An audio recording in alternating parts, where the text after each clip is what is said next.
nagkaton matekha matentai ni kale geriang swange sorta puyen doyan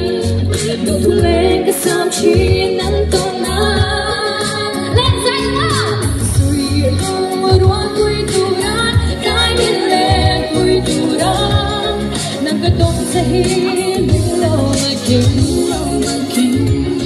sui lo hello den ole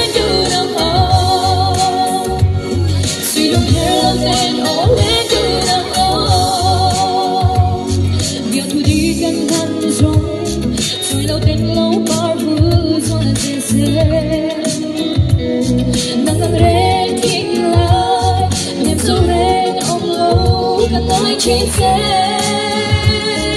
suy luồng rồi vui tu ra cái lên vui tu ra nàng cái đông sẽ hi lu lâu mà kim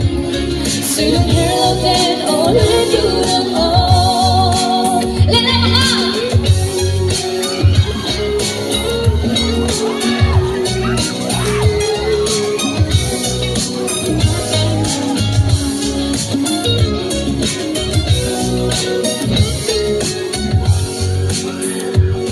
lên ở trong lâu đông nhìn nhưng mà ông ta lên theo chị mà sẽ trên dưới lên ôm ôm ruột buồn lên tung quyền thật thắm cây xe suy lung ruột vui tu ra cái đi lên vui tu ra nàng cái đông sẽ hi lâu mà kim suy lung hello then all lên du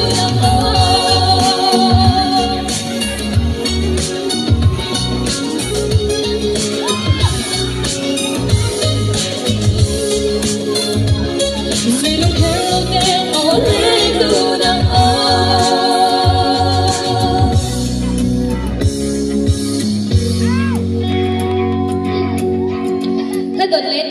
lúc